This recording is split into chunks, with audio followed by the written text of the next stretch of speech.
Hey guys, what's up? This is Books Bring Peace, and we're gonna go over Just Mercy. This is my first analysis video, and I honestly don't know how it's gonna go, and I think it's gonna be an adventure for both of us, so I think we should just get right to it. I just want to announce that I will be coming out with a winter book fall review soon, but I have not finished all my books yet because I've been editing my book recently, so just bear with me, please, and be cautious of that.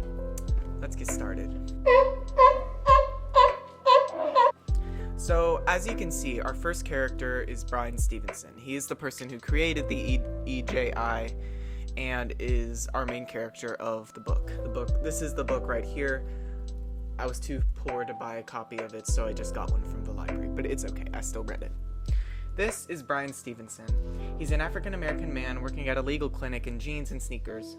He was in his late 20s and was fourth year at SPDC when he met Walter McMillian. Let me draw him real quick. This is Walter McMillian. Bryan Stevenson met him when he was 35 and he was on death row and was innocent and begged Bryan to help with him. He's compared to Dom Robinson from To Kill a Mockingbird in the first chapter because he grew up near Monroeville, Alabama. He was a hard-working African-American and was involved with the law with relations to a white woman. He was promiscuous and went to jail for a misdemeanor, and that was his first time at the prison system. And all the white people in town viewed him differently from a hard-working pulp woodman to something else.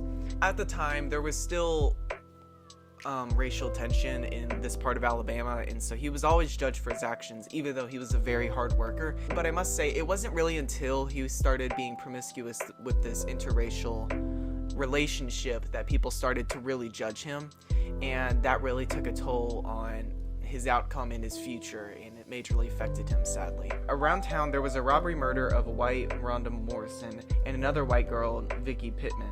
McMillian's mistress was drowned in sorrow from her custody battle when her husband divorced her over her promiscuity, and she eventually turned to drugs. Her dealer and soon partner in drug making was Ralph Myers. He was a pathological liar, and that's important, and I'll tell y'all later. And he told the police all sort of crazy stories about suspects. He eventually tells them about his involvement with Kelly, the mistress, and McMillian. All the signs pointed to that Ralph was lying whenever he was interrogated by the police, but they pressed onward. This first chapter sort of opens up as to what we meet by McMillian. McMillian is really the main character when it comes to Stevenson's cases, as he's mentioned most in the story, but there's also an abundance of other characters that we learn as well. The story flips back to Bryan Stevenson describing events of an unfair arrest of African Americans, highlighting one where a jumpy, scared teenager got pulled over and was shot dead when he was jittery getting his license. He flips to describing how he had many apartments and was driving home by himself, and he was listening to music in his car. He felt particularly happy that day. There was not much to it. But then suddenly a SWAT van pulled over and intensely interrogated him. He wanted to run because he had never really been in a situation like this, but he kept telling himself it's okay. And the SWAT team proceeded to search all in his car, and he eventually asked the cops what they were doing, and they claimed that there were robberies in the area. Not necessarily a very good. The SWAT team eventually left him, and he was furious. I mean, he complained to his roommate afterward and filed a complaint with the police station. But it's important to mention, at this time, he was not mentioning that he was a lawyer. So we'll draw Ralph Myers.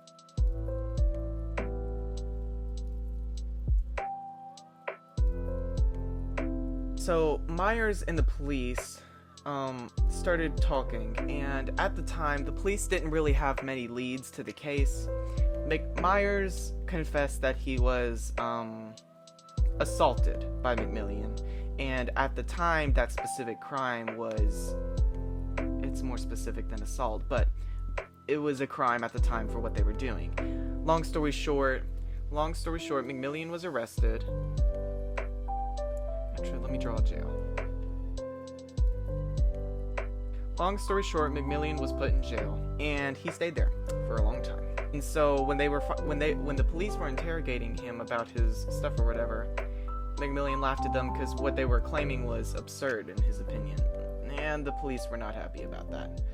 McMillian had a very strong alibi that he was at a fish fry at his house, and he was even working on his car with another person, and it was pretty airtight. But at the time, the public was in distress, the police had no idea what was happening. Pretty much, Myers' confession, they put McMillian in jail and put him on death row for the murder of Rhonda Morrison.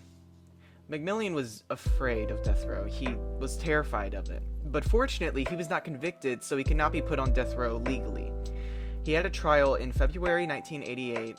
Even though there was after many civil rights laws were implemented, the people were still racist and biased juries were held. They fortunately moved the case to another county, but it was still an all-white jury. With a court case filled with blatant lies by Myers and incredulous policemen, McMillian was eventually found guilty and placed in death row. Let me draw it real quick. In February 1989, Stevenson opened up his non-profit law center in Tuscaloosa. They had many troubles getting their business up and running and often ran into many issues that put constraints on the amount of workload that they could take on. They were often denied funding and they had a slow start. They had execution dates that are constantly lined up. He relocated to Montgomery and received numerous phone calls from a particular client that begged for help. Now, I want to take a pause for a second because I don't have any pictures right now, but I actually was able to see the building that he worked at in Montgomery, and let me tell you something, it was really cool because I was just reading this book and I happened to go on a trip to Montgomery and I got to see where he worked. I mean, it had the title Equal Justice Initiative and everything, and I'll put in a picture, but it was really cool. Anyway, Stevenson got to work and he eventually met this person, Herbert Richardson, who was a Vietnam veteran that suffered PTSD. This is Herbert, and he called Stevenson many times asking for help, and we are introduced to his tragic story. He was a Vietnam veteran that suffered PTSD and was eventually honorably discharged. Unfortunately, his PTSD persisted and led to a harsh relationship with his future wife and kids. He went to a psychiatric hospital and met a young, caring nurse. He fell for her, and she eventually allowed a relationship. Then she realized the relationship was becoming more dependent rather than codependent. She tried to separate, but he kept going after her. After they split, Herbert decided to save her. Herbert decided to create a plan and save her life by making a bomb and putting it on her front porch. He hid and waited for the explosion, but tragically, another person was involved and was killed. The court case settled as a transferred intentional murder. No amount of evidence that the default defense law and Stevenson presented changed the court case, and he was given the death penalty and was put on death row. Stevenson had one last chance of possibly holding off the said execution, and the call denied a chance. Herbert invited him to his execution, and after it was over, Stevenson had found his motivation to work harder for the prison system. One night, he awoke and received a call from a distraught elderly lady claiming that her 14-year-old son is in prison because of murder. America is one of the only few countries that has the death penalty for use. While she was praying on the phone, he accepted her grandson's case. Let me draw him real quick. This is Charlie. He's 14 years old and is less than 100 pounds.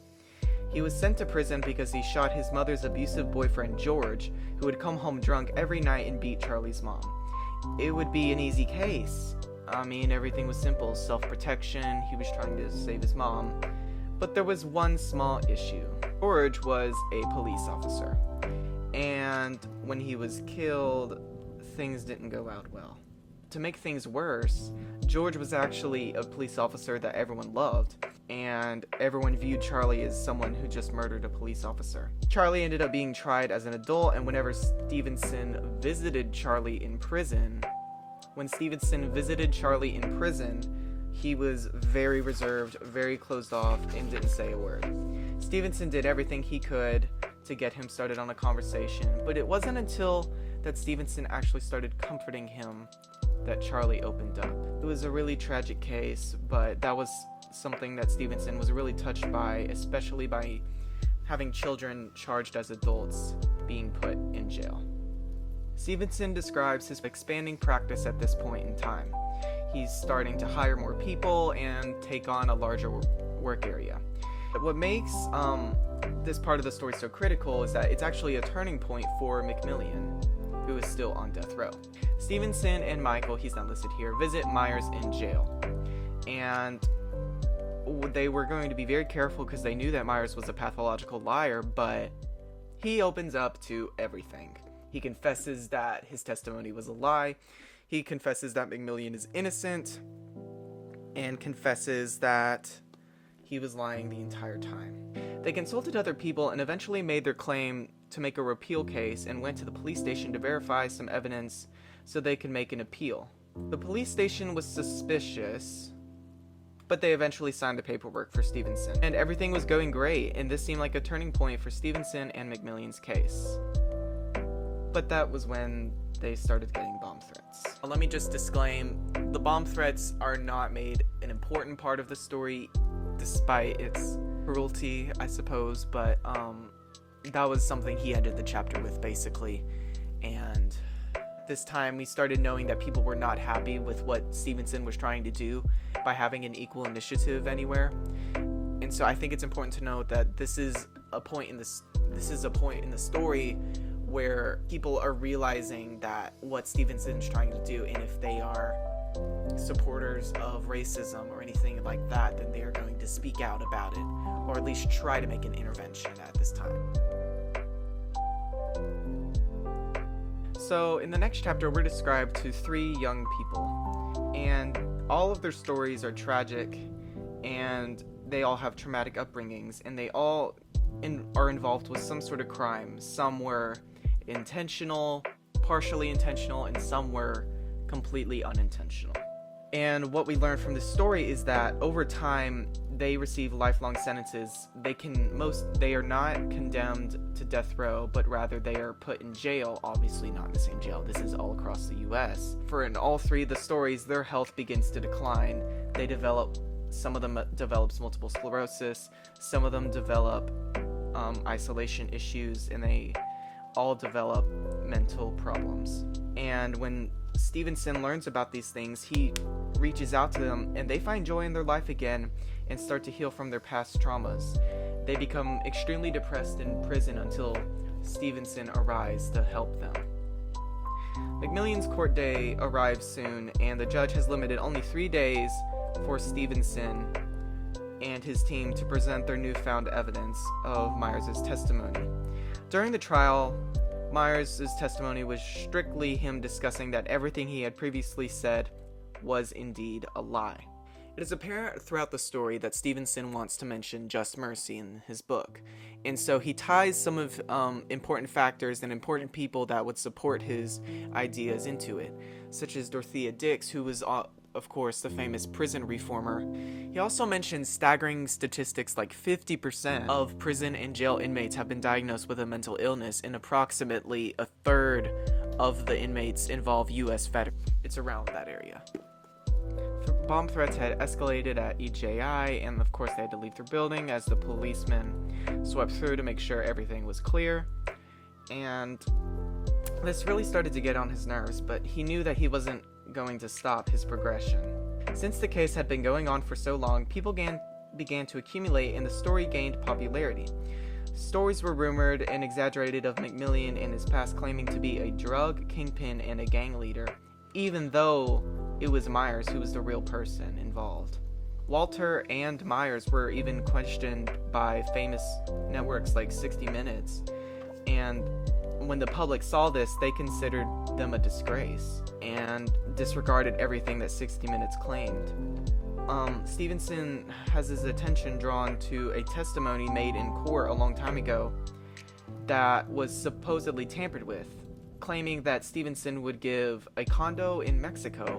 One of the witnesses was promised a condo in Mexico if they specifically described something in the testimony, and of course that was never true, and it was disregarded, and this was a major role in the repeal for McMillian. This was all good news, but the case wouldn't be concrete unless they could identify someone as being a suspect. Local authorities began to collaborate with higher investigative authorities, and they soon got a call that although he wasn't acquitted yet, his trial would be accepted in the evidence as will. McMillian grew excited to the idea of being free, and eventually he was released and celebrated with his family at home. And having so many years in jail, McMillian was removed from death row. Throughout this book, I'm going to have to speed up, I'm sorry, but Stevenson mentions a chapter with a controversial topic for capital murder for stillborn infants and premature children. I'm going to go over this more so in the analysis and summary of what I believe of just mercy, but it's also important to point out that Stevenson did a lot of research and has a rather lengthy bibliography of many court cases that he uses to support his argument of his opinion on the death penalty and many aspects of it that he believe are immoral and wrong, and how that people eventually believe that just mercy is the answer. McMillian received significant attention after he was released from prison, and there were all sorts of broadcasters that wanted him on the news, even the New York Times. But unfortunately, because this court case had been so long, McMillian's wife left him and he was by himself. But he was still happy. He didn't care. He was just happy that he didn't have to have the constant fear of death lingering over him. And because the case was so wild, McMillian sought compensation for his wrongful incarceration. Stevenson points out that one immoral thing that he argues is that some states have a cap of $1 million. Some states even have a cap of $250,000 when it comes to wrongful incarceration. It doesn't matter how long you're in jail. As long as you get compensation, you'll be fine. But Stevenson sought $9 million and sued 12 prosecutors and states, almost which all pleaded immunity. Sorry, it's important to mention that this story's focused mostly on McMillian, but it also involves many other people, and I simply cannot go into all of it at this time. And forgive me because this is my first analysis video, but I hope y'all understand. He describes a tragic case about a young man who was sentenced to life without parole at only 13 years old. And when Stevenson visited him in prison, he was mentally disabled and eventually asked for very childlike questions, and this really touched Stevenson. It's mentioned later on in the book. Stevenson helps rule that life without parole for minors is unconstitutional. So all of these children would eventually be able to go free, fortunately, thanks to the EJI and Stevenson. At this time, Stevenson's practice was exploding. He was representing a man with a severe speech impediment, but who was really nice. But Stevenson was shrouded with work, and he unfortunately missed the deadline for his appeal and unfortunately was executed. Stevenson at this time was near his breaking point because he had taken on so many cases over the years. He just often wondered, should I just quit? Would it be easier? In a heartwarming ending, Stevenson realizes that he can't quit and that he must go on. Because of the EJI's significance in history, Stevenson is able to meet many famous people, such as Rosa Parks. He described his entire situation to her one day. Whenever they had a meeting, she described that he's only going to get tired from working, but for him to continue pushing on, he needed to be brave. In the end, McMillian died on September 11th, 2013. He was living with his sister and eventually went to the hospital. He started hallucinating that he was back in the prison, and he eventually died in peace, but still was greatly affected by his wrongful incarceration. Bryanson argues that he learned the system will have broken parts, but even when everything seems lost and broken, there is hope. All we need is mercy. It is empowering, liberating, and the most transformative way to give to the undeserving. He learned that it wasn't his job to help every person he possibly could. He knew it wasn't possible, but the hope that he could bring to people did infinite wonders. Overall, I really like this book. I always love a good book that talks about a personal journey. This book reminded me of, I'm not sure if I ever mentioned this, While the World Watched by Carolyn Maul McKinstry. Stevenson emphasized his points of sympathy and empathy when it comes to his clients. And this is, While the World Watched is a story of a young lady who was in the church at the time of the church bombing during the civil rights movement in Birmingham, and she was planning on using the bathroom right before it detonated, but fortunately received a phone call, and so which she took and in turn saved her life. But as she goes on and she mentions her story, testifies in trials and everything, she learns to forgive the people that have transgressed against her. And it just, the reasoning she gave, she was very spiritual, of course, but because of the church that she went to and her entire situation, but she learned to forgive people, and even she learned to forgive the people specifically who had murdered her best friends.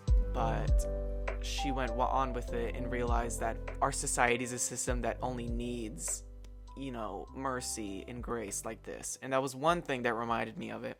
And just now, while I was thinking about it, this book reminded me of The Immortal Life of Henrietta Lacks, in the sense that now all of these books are centered partially around the civil rights movement or involve racial tensions in some sort of way, but this book isn't necessarily about that. It's more so about the author's experience while investigating a case, or in her situation, a story, and it was a personal development for her. Obviously, she writes more about her personal story in this book rather than in Stevenson's Just Mercy, but I think it's important to note that it's always a key part of a story when you involve your own action in something. Now, I'm going to be a little controversial for a second. I love how Stevenson is able to present so many different arguments as to the problems in our current court system, biases, and statutes that are really just don't seem right now. And despite all of the evidence that he projects and making a beautiful argument as to why it's wrong, I feel personally he doesn't go into a good solution that matches his argument, if that makes sense. I just feel like when he simplifies it to just mercy as the answer for this, and obviously this is not the only answer he presents. Oh, no. He goes into much more about things, but the overwhelming, he provides more evidence rather than commentary, if that makes sense. Because all of these situations are wrong, but he doesn't necessarily describe them as to why they're wrong. And he does, but he doesn't show how it would be effective if they change something, if that makes sense. And I don't necessarily know if it's because he didn't know at the time, or if it's because he felt that liberation is truly the answer. I just felt that was something that was really unclear, and I'm not doing a really good job of describing it, and perhaps I just flipped through it really well. Like I said, I don't have the best reading comprehension. We all know that about me, and that's nothing new, but I think that is one important thing to point out. And not that I'm judging him in any way, but it's also one thing that I didn't mention that I probably should, is that his initiative and himself have won numerous awards all across the world. He's been on TED Talks. He's been very critically acclaimed for all the work that he's done, and has done many wondrous things to progress our society. Would I recommend this book? Yes, I 100% would. Of these three, is it my favorite? No. Obviously, these two I love more, and it's kind of unfair because they don't fall in the same category at all. I just thought it'd be nice to mention a book like this. And so I guess I'm just giving my closing remarks now, but one thing I must say, this is sort of like a test run for all of my future book analyses, because when I'm editing my video, I'll know what to do and what not to do and how to make better content for y'all, if y'all are even watching it at this point. But I definitely apologize for my terrible drawings, and I should have prepared more. And so we're definitely going to do more pertinent topics to my genre, and I'm assuming y'all would like it as well. But I love all books. All books are amazing, and they all bring peace, and this book definitely brought me peace. I definitely recommend this book. Well, thank you so much for watching. I'm so sorry about the rushness. winter book review coming out soon. I don't know when. I'll just throw it together like this mess that I just threw together as well. I mean, the notes that I printed are very light and I skipped about half of them. So now I know what's important and what's not important as to describing like the main story. But until then, see you next time. Bye guys.